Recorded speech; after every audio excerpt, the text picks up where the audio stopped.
মই জীৱনত বহু অনুষ্ঠানলৈ গৈছোঁ, কিন্তু মই আজিৰ যিটো পৰিৱেশ, এই পৰিৱেশটো ক'তো পোৱা নাই।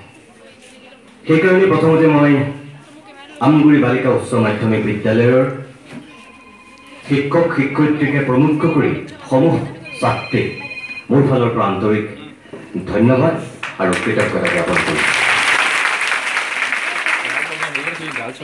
মই সেইখন শিৱসাগৰ জিলালৈ আহিছোঁ, যিখন শিৱসাগৰ জিলাৰ পৰা 21 জনকৈ অসম সাহিত্য সভাৰ সভাপতি হৈছে।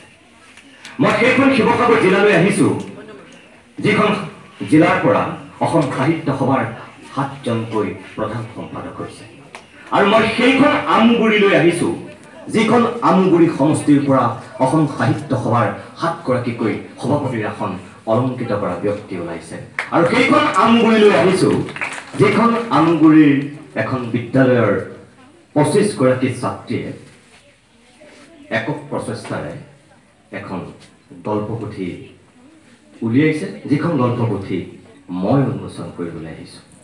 ইয়ালৈ মোক মাতি এই বিদ্যালয়ৰ ছাত্ৰীসকল, এই বিদ্যালয়ৰ পৰিয়াল ধন্য হোৱা নাই। মই অকপতে স্বীকাৰ কৰোঁ, ধন্য হৈছোঁ মই। আৰু মোক সেইখন সুযোগ আৰু সুবিধা দিয়াৰ কাৰণে প্ৰথমতে মই বিদ্যালয় কৰ্তৃপক্ষক সঁচাকৈ অন্তৰৰ পৰা ধন্যবাদ জনাইছোঁ। এই কাৰণেই না মই সাহিত্যিক, না মই বিশিষ্ট পণ্ডিত, না মই গৱেষক, না মই বিশিষ্ট গল্পকাৰ, না মই গল্প সমালোচক, মই একো নহয়। হয়তো বহুতে ভাবিব, তেনেহ'লে আপুনি বলে নোৱাৰা শিল দাঙিবলৈ কিয় আহিছে?